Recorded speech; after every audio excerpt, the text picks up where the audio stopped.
नमस्ते।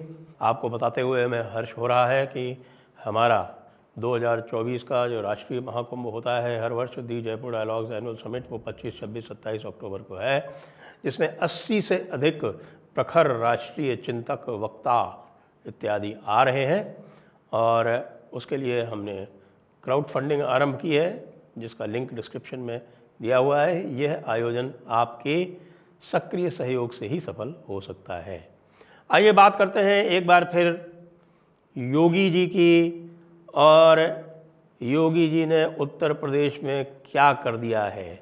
योगी जी ने agenda set कर दिया है। जी हाँ, वही एजेंडा जिसके लिए सारे के सारे भारतीय जनता पार्टी के वोटर, उनका कोर समर्थक, राष्ट्रवादी, हिंदुत्ववादी, वो सारे के सारे चीख चिल्ला रहे थे 2024 के चुनाव के पहले।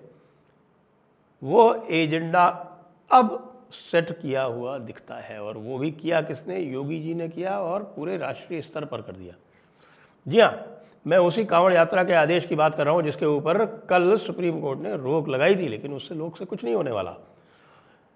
हमारे पास सूचना आई है और हमने उसके ऊपर ट्वीट भी किया था, आपने देखा होगा कि भाई पूरे रास्ते में जब ये देखा गया, ये पाया गया, पूछा गया कि भाई अब तो सुप्रीम कोर्ट ने रोक लगा दी है, आप अपना नाम हटा रहे हो क्या? एक भी मुस्लिम ने कहा, एक भी मुस्लिम ने ये नहीं कहा कि हम हटाने वाले हैं। ज़्यादातर ने दबे छुपे यही बताया कि साहब अगर हम हटा लेंगे तो भी स्पष्ट हो जाएगा, क्लियर हो जाएगा, क्योंकि अब तो ये होने वाला है कि जिस किसी ने भी नाम नहीं लगा रखा है उसके ऊपर ये बिल्कुल निश्चित हो जाएगा कि ये धोखा देने वाला बंदा है, ये अपना नाम नहीं लगा रहा है, इसका मतलब गड़बड़ है, उसके पास तो व्यक्ति बिल्कुल ही नहीं आएगा। अभी हमने नाम लगा रखा है तो फिर भी कुछ लोग जो हैं, जो ये भेदभाव नहीं मानते या जिनका जो है वो इतना ज़्यादा जिनमें शुद्धता की भावना नहीं है, वो तो फिर भी आ जाते हैं और फल इत्यादि जो है वो ले लेते हैं। ये ज़रूर चेक कर लेते हैं कि भाई ठीक से सफाई है या नहीं है, क्योंकि आजकल बहुत सारे वीडियो आ गए हैं जिसमें दिखाया जाता है कि थूक जिहाद हो रहा है।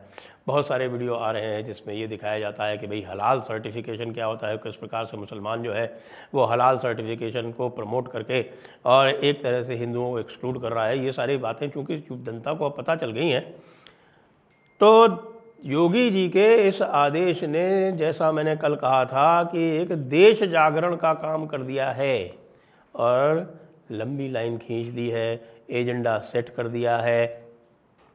मुस्लिम ने एक प्रकार से अपने पैरों पर कुल्हाड़ी मार ली है इस बार, पूरी तरह से एक तरफा जाके।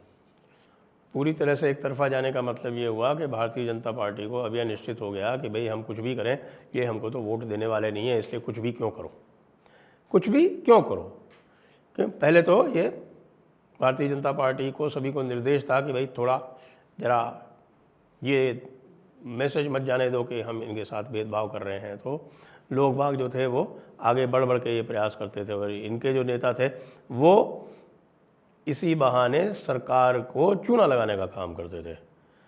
तो इससे हुआ ये कि एक तरह का डबल जेपर्डी हो गई, और जो 14% की जनसंख्या है वो 30-35% लाभ ले गई।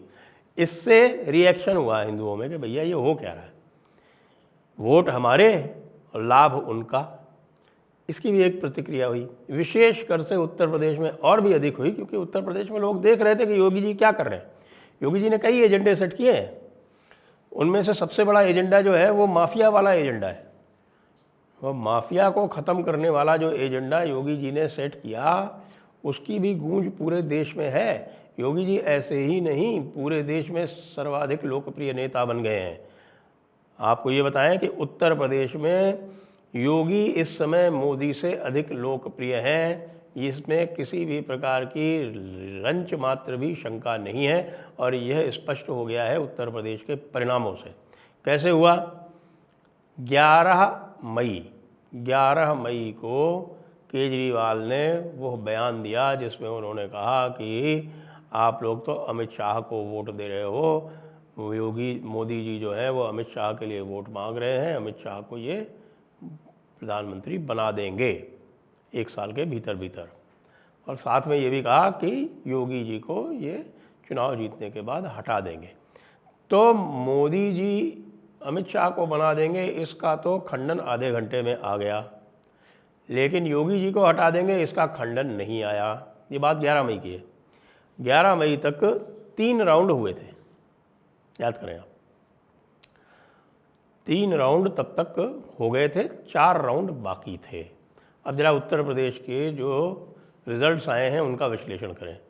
उत्तर प्रदेश के जो परिणाम आए हैं उसमें आप देखेंगे कि जो पहले 3 राउंड हैं, जो पहले 3 राउंड में कुल मिला के 31 सीटों पर पोलिंग हुई थी। उन 31 सीटों में भारतीय जनता पार्टी की जो स्ट्राइक रेट थी वो 70 से 75% है।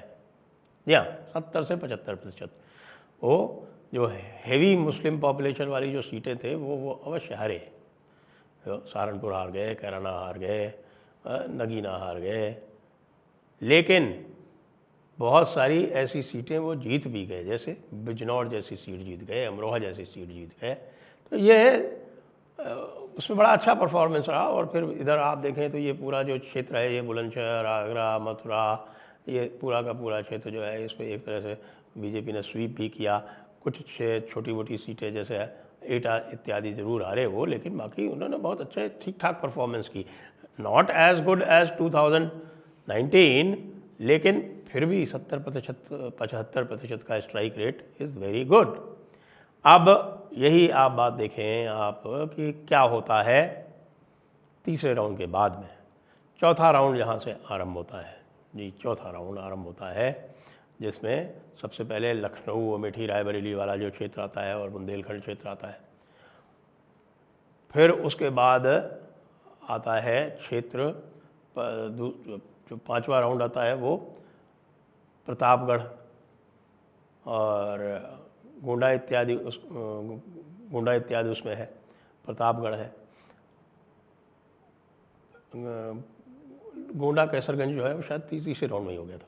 तो इसमें जो है वो प्रतापगढ़, श्रावस्ती वगैरह ये सब डुमरियागंज वाला एरिया है। फिर उसके बाद 6ठा राउंड आता है, 6ठे राउंड में प्रयागराज आता है, 7वें राउंड में वाराणसी आता है। इनमें भारतीय जनता पार्टी का स्ट्राइक रेट 30 से 35% चला गया। तो भाई 30 से 35% चला जाएगा जब यहाँ पर स्ट्राइक रेट, तो फिर यही होगा ना जो हुआ। आप पहले जो 31 सीटें गई थी उसमें से आप 20-22 सीटें जीत गए, और इधर जो है वो बाकी जो सीटें गई, लगभग 59 सीटें गई, 59 सीटों में से आप मुश्किल से 12-13 सीटें जीते। तो आप देख सकते हैं कि इसका कितना बड़ा नुकसान हुआ। और इससे यह सिद्ध होता है कि योगी जी का जो लोकप्रियता का ग्राफ है वह उत्तर प्रदेश में मोदी जी से ज़्यादा है। ये बाद में जब हमने पोस्ट पोल सर्वे किया उसमें भी यह स्पष्ट हो गया।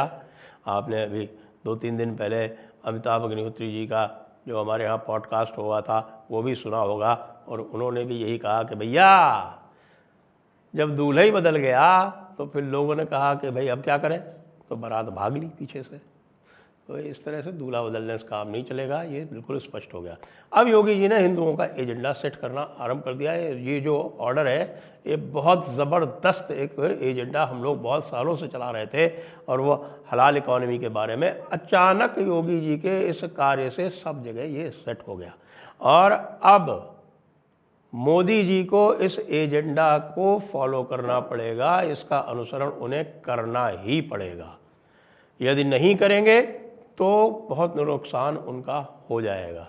2029 में यदि भारतीय जनता पार्टी को जीतना है, 2027 में यदि उत्तर प्रदेश जीतना है, तो योगी बाबा के एजेंडे पर ही चलना पड़ेगा। उसके अलावा और कोई तरीका नहीं है भाजपा के पास। ये भाजपा अच्छी तरह से समझ ले। अभी तो बाबा का आदेश आना बाकी है, सभी प्रतीक्षा कर रहे हैं कि भाई ये जो टेम्परेरी जो रोक लगाई गई है उसको कॉम्पिटेंट अथॉरिटी को जो छूट दी है, उस कॉम्पिटेंट अथॉरिटी का ऑर्डर कब निकलेगा, कैसा निकलेगा, उसकी प्रतीक्षा हो रही है। निश्चित रूप से जो कॉम्पिटेंट अथॉरिटी को लिबर्टी दे ही दी सुप्रीम कोर्ट ने, तो वो तो निकल ही आएगा, उसमें कोई ऐसी विशेष बात नहीं है। बात यह है कि योगी जी अब और आगे क्या एजेंडा सेट करेंगे, क्योंकि बहुत सारे जो इसमें कार्यक्रम हैं वो केंद्र सरकार के अधीन है। प्लेसेस ऑफ वर्शिप एक्ट वाला है, वक्फ एक्ट वाला है, माइनॉरिटीज़ वाला है, ये सारे के सारे उनके अधीन हैं और उसके सबके ऊपर 10 साल से वो केवल तारीख पे तारीख वाला मामला खेल रहे हैं। अब ना चलने वाला एजेंडा योगी जी ने सेट कर दिया है, मोदी जी उसका अनुसरण करिए। ये खाली बजट खेलने से, खाली स्कीम बना देने से इनसे काम नहीं चलने वाला। जी हाँ, स्वस्थ अर्थव्यवस्था बहुत अच्छी चीज़ है, लेकिन यह आप ध्यान रखें, अर्थव्यवस्था के अच्छे होने से कभी किसी को वोट एक्स्ट्रा नहीं मिले। अटल जी को देख लीजिए क्या हुआ था 2004 में। आप इस बार बाल बाल बचे हैं। इस मुगालते में न रहिए कि अच्छी अर्थव्यवस्था से, अच्छी स्कीमों से और केवल लाभार्थी से उसे आप निकाल ले जाएंगे, क्योंकि ये ट्रायड है कम से कम। जी, ट्रायड का मतलब राष्ट्रवाद, हिंदुत्व और लाभार्थी, तीनों का कॉम्बिनेशन होगा तभी आगे काम चलेगा। इसीलिए योगी जी का एजेंडा जो सेट किया गया है वो केवल देश के लिए नहीं, भाजपा के लिए भी है और भाजपा के साथ साथ बाकी सारी सरकारों के लिए, कम से कम भाजपा सरकारों के लिए है। जय हिंद, जय भारत, वंदे मातरम।